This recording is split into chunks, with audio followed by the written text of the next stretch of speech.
Southwestern family of companies welcomes you to the Action Catalyst. With each episode, our diverse and amazingly accomplished guests share their insights and inspirations to help us ignite our own. So let's invest attention together to breathe, to reflect, and refocus, and defeat the voice that we call Mr. Mediocrity. Then let's enjoy moving forward to make a positive difference in our world. Welcome to the Action Catalyst. Today, we are privileged to welcome a true trailblazer. From her beginnings, selling books door to door with Southwestern Advantage, becoming the company's first female sales associate, and later the first female district sales manager, to becoming only the fourth woman ever elected to Congress from Tennessee, and the first woman from the state elected to the U.S. Senate. Marsha Blackburn refuses to be held back. Senator Blackburn, thank you for making time for us today. I'm excited to be here and excited to be on a podcast that is all focused on moving forward, doing better, using your gifts and your talents. Well, your track record is simply remarkable, and we're pleased to say that it all started right here at Southwestern Family of Companies. That is exactly right. I talk about those moments that truly are a catalyst in your life, that open doors of opportunity. And when I look across my life, I think about the windows that were opened for me through 4-H Club and how that helped me to think bigger than the rural Mississippi community that I grew up in. And then as my brother, James Wedgeworth, went to work with Southwestern, and then I wanted to sell books, and we found out they didn't have women on teams selling books, but we pushed against that. And Ted Welch and Tate Reeves, two of the people that were, Tate Rogers, were sales managers, were helpful to me in finding a way to have that opportunity of learning how to sell. And then the opportunity of learning how to build an organization. I use those skills today, learning how to communicate, learning how to do it concisely, how to craft that message that you're wanting to communicate. I look at organizational skills and how important those are, whether you are in the corporate world or in public service. You know, one of the things that I realized through my Southwestern training and really began to appreciate was that you lead people and you manage assets. What are their strengths and their weaknesses? How do they go about developing those strengths and weaknesses? Finding out what motivates them. What is at the base of their desires, helping them to realize they can dream those big dreams and they can make those dreams come true. And I realized through my days at Southwestern as a student salesman and then as a sales manager, how important that is to invest that time that is necessary to build that relationship with people, that you really do help them be the best that they can possibly be. I think of the pioneering that you've done for women at Southwestern and then going on to pave similar paths in Congress. What advice would you have to young women just getting started on having the confidence to go for their dreams? I would say have a curious mind and ask a lot of questions.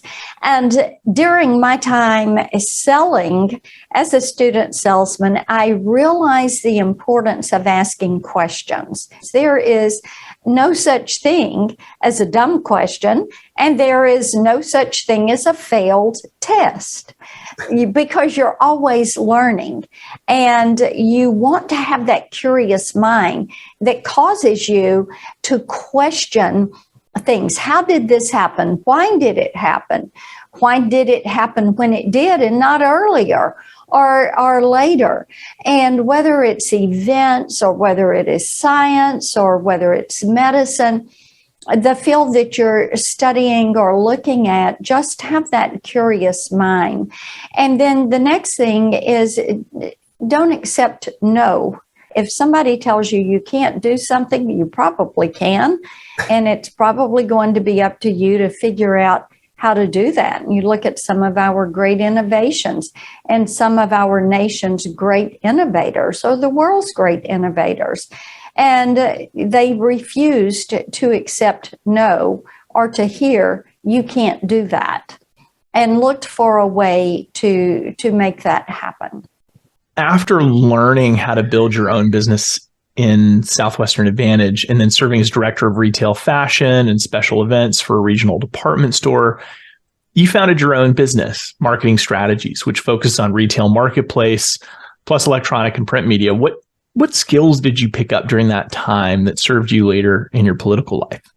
I loved working with the Kastner Knott Company and had a wonderful mentor there, Ralph Glassford, who was CEO of that group of companies. And we had stores in Southern Kentucky, Northern Alabama, and Tennessee. That was a tremendous experience. And I really developed quite a bit of knowledge, meeting every week with Mr. Glassford and reviewing the promotions, looking at what was successful, not successful, learning to be critical and to critique my work. And many times that is something that people don't take the time to do, is to really critique their work for effectiveness and look at that time value, money, a situation as to what is the return for the amount of time that is invested. So that was a skill set that I developed in that, and then went into business for myself. I wanted the ability to control my schedule, which working with a corporate entity, I didn't have the ability to do that. And as my children were young, I needed that opportunity to manage my own time. My husband was busy traveling in his work, and so it was up to me to be the chief chauffeur, the mom, filling in all the gaps, getting kids to where they needed to be. And when I went into that work for myself, what I realized was that there are hundreds of small businesses out there that need someone to bring focus to their work, to help them figure out how to do a pro forma, how to price out projects, how to expand their communication, and to let people know that they're there and the availability of the product or either the service that they are offering. So working with smaller businesses was really what I loved, even though I had some larger accounts that I worked with, and I enjoyed those also. And the good thing was, working for myself, I was able to work with different industries and develop an understanding of how different industries work. And it sounds like that really laid the groundwork for when in 1995, you began your career as the executive director at the Tennessee Film, Entertainment, and Music Commission. What inspired you to make that jump into public service? I had led a campaign for someone that was running for governor, and they won, and then offered me to come into that administration, into their cabinet. And what I wanted to do was take that old film commission office and turn it into film, entertainment, music, and interactive technology. That was the point in time when we were moving from analog production and transmission communication to digital communication. That's when the internet was actually growing. So I took that leadership role, and by the time I left, we had transitioned that. We were focusing on the digital economy. We were focusing on digital production, which I felt like in that job, I was taking my private sector skills and my love of public service and bringing it to create the right environment for growth in the entertainment, the music, the film, the TV industry in Tennessee. And different parts of the state seem to have a different role. In Memphis, you have the live venues and you have a lot of film production. Middle Tennessee, you have TV and music production. You go over to East Tennessee, and it is primarily the showcases and the venues that are there with the large shows that are in East Tennessee. And of course, you've got Sevierville, you've got Dollywood that is up there. So everybody kind of had their own area that they were working from to bring all that together, and then to look at the way we could advance cable TV and production. You've got Discovery Networks that are over in Knoxville. You've got Jewelry TV that is over there. You have all of the country music, CMT networks. You have the different telecommunications and broadcast networks, RFD TV, all of that is there in Nashville. And you realize how important this sector is in our state. And of course, we are seeing more of that move into the state. A lot of it has left California. A lot of the music industry has left, and they have relocated. We recruited about $4 billion worth of infrastructure into Tennessee as I did this transition with the state and recruited businesses, and we focused on digital. But here's what we learned was that digital production and transmission wasn't just all about the music industry. Financial services, the auto industry wanted to use these platforms. So we realized interactive technologies was going to be an important component of the state.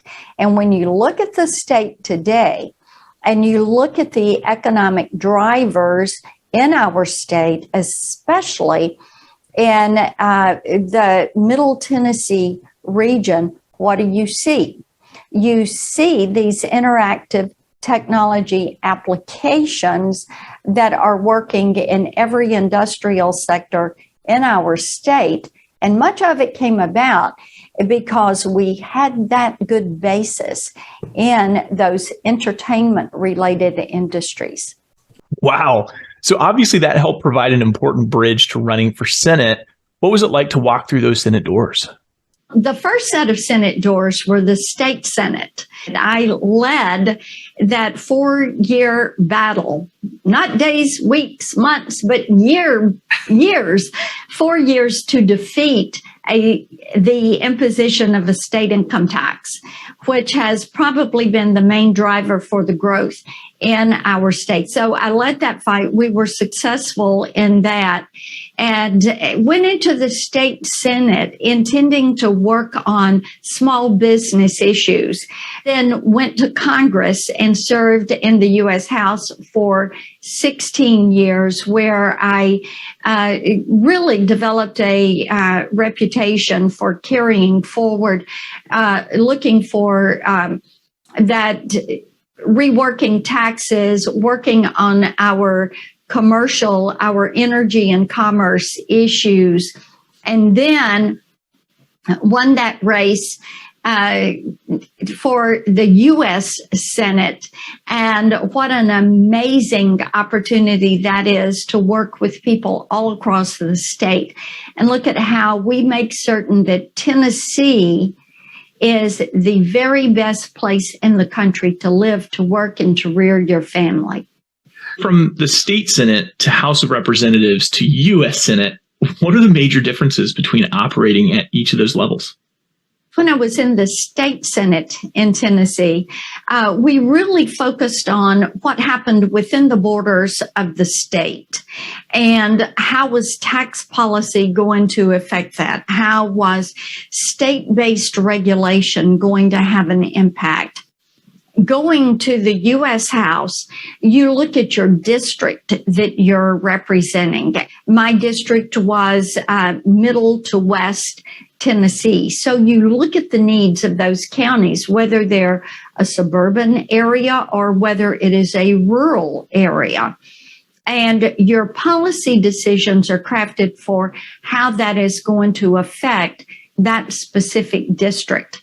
Then with the state, representing the entire state, you are looking at the state as a whole and the different areas of the state, but your responsibility also has to be to look beyond the borders of your state, beyond the borders of your country. And I have a seat on Senate Armed Services, or I may be looking at how we deal with the issues in Russia, Ukraine, but you always have that filter of looking at what the people of your state want and what they expect from their federal government. And I always approach it. I say I get up every day to work on 5 things, preserving 5 things: faith, family, freedom, hope, and opportunity.